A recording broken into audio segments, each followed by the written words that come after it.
Today I am going to explain Module 3 Integrated Water Resource Management. So these are the syllabus: definition of integrated water resource management, principles, implementation of what integrated water resource management, legislative and organizational framework, types and forms of private sector involvement. So first I'll be giving what is the introduction of the integrated water resource management. So what is the definition? It is the process which promotes the coordinated development and management of water, land related to resources in order to maximize the resultant economic and social welfare in an equitable manner without compromising the sustainability of vital ecosystem.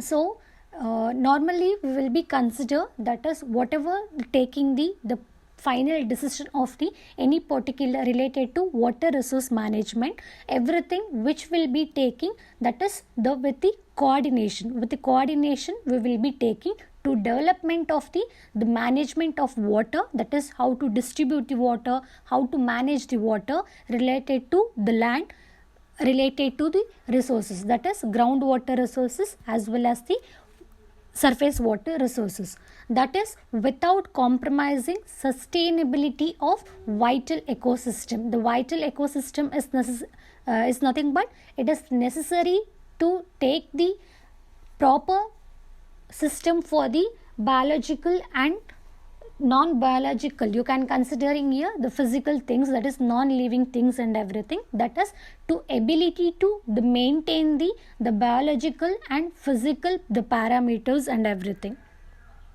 So you can see the schematic representations of the integrated water resource management, so which will be giving the parameter which will be interlocked. So that is the design and implementation of water youth project, that is the final decision of the any particular the projects and everything, and also which will be giving the proper awareness for the normal peoples and everything, that is to development of the awareness of and everything, and also based on the policies, that is the governance and everything, how to distribute the water when it is having too much of water, when it is having too little of the water, and also to get the proper the project management and communication between the topmost of the any particular sector to the bottommost sectors, and also which will be sharing the experience as well as the knowledge, that is by considering here the previous problem which will be occurs in any singular places and everything. So that will be giving the experience as well as the knowledge for the future work and everything. And also you can consider the water security approaches, that is when you are going for, we have to go for the research and everything. When you are going for the research and everything, so you can secure the water for the future use based on that is demand and everything. So one more example I am giving here, that is with having here the natural water system, human activity system, and water resource management system. So if we are giving that is integrated water resource management system, the together which will be giving the integrated water resource management, that is the natural resources, human activities while combining, that is the coordination with the any type of that is the parameters which will be giving here integrated water resource management systems. So here consider the natural water system is nothing but the groundwater, the surface water and everything. So here we will be distributing the water to human activities. The human activities is nothing but drinking purpose, the sanitation, either you can go for the gardening, either you can go for the irrigation purpose and everything.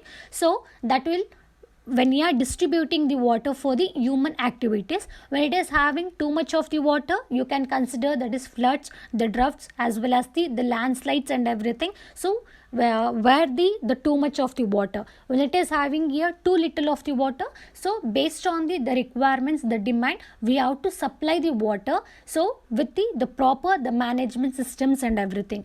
But from the human activity system, again for the natural water system, it will be giving here the pollution. The pollution which will be occurs due to human activity system, you can go for the industrial areas, you can go for the any particular the fertilizers and everything which will be giving the pollution for the natural water systems. So that will also, if we are giving the pollutions and everything, that will also which will be considered related to the quality of the water. If the pollution, if it is more, the quality of the water also which will be reduces. To improve the quality of the water, again we have to consider here integrated water resource management system. And also if we are consider here human activity system, if the demands, so based on the human demands and everything, we will be supply the water. So based on the usage and everything, so we have to distribute the water, and also with the proper manner. To distribute the water in the proper manner with the coordination of the all the activities, natural water system, human activities and everything, so that will be considered here integrated the water resource management without disturbing of the any particular human activity systems.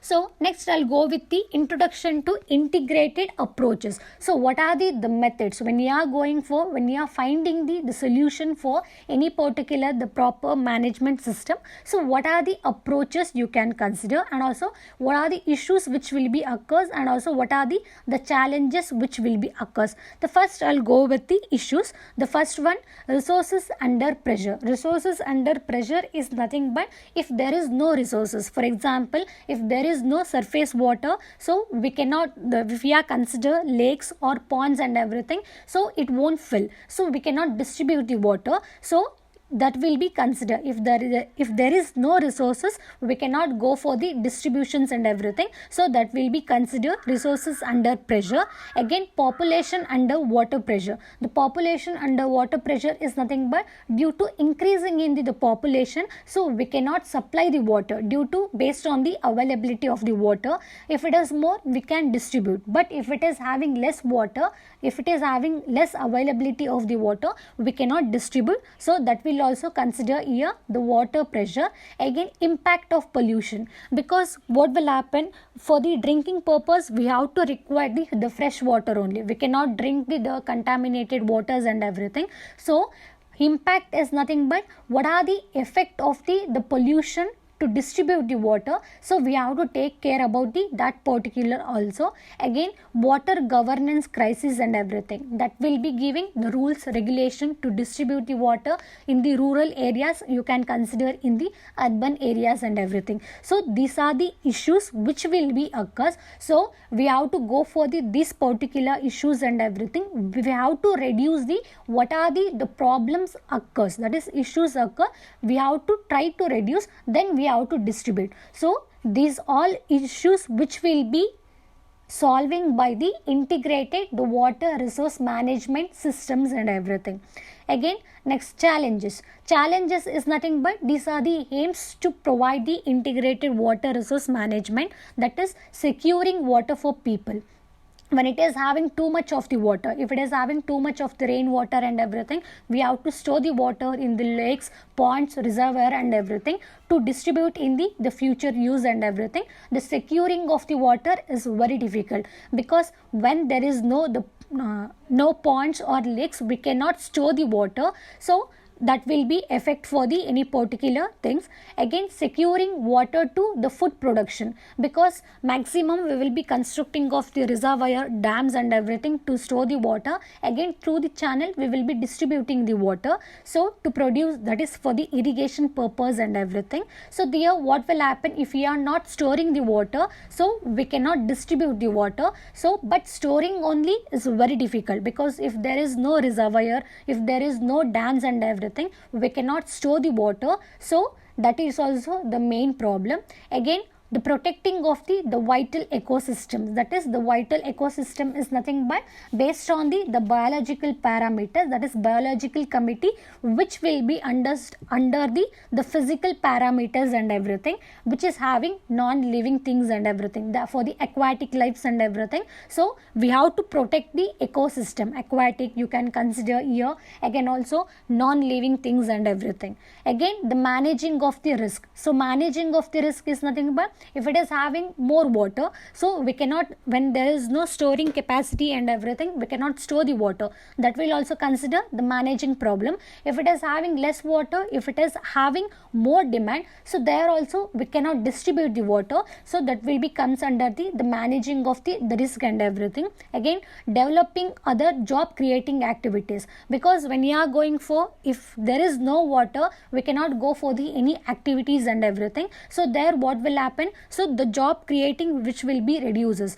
But if we are distributing the water and everything, so which will be improves the job creating activities and everything in the industries, either in here, if we are consider in the irrigation, the raising of the crops and everything. Again, and also to creating the popular awareness, that is you can consider, and also proper awareness and understanding of the how to use the water when it is having too little of water, and also how to use the water when it is having too much of the water for the individual, the persons and everything. So some of the other definition, that is integrated water resource management. This is if when it is having different uses of water resources are considered together. We will be consider the single person, so that will be considered the together and everything. And also it is ability to maintain the social and economic goals. So when we are considering integrated water resource management, so that will be giving that is sustain to ability to maintain the social and economic goals. So, and also water allocation and management division, which will be giving water allocation, the management division consider the effect of each on other. Integrated water resource management concept has been participated in decision making to take any particular the decisions and everything. So it will be participated the more number of the people, that is the cooperated you can consider, that is coordinated. So integrated water resource management systematic process for sustainable development of allocating and monitoring. So allocating is nothing but whatever we will be getting the resources, we have to distribute, and also the monitor is nothing but to maintain of any particular the water resources. That will be giving proper, that is systematic process to ability to maintain and also to develop and distribute and maintaining of any particular the water resources.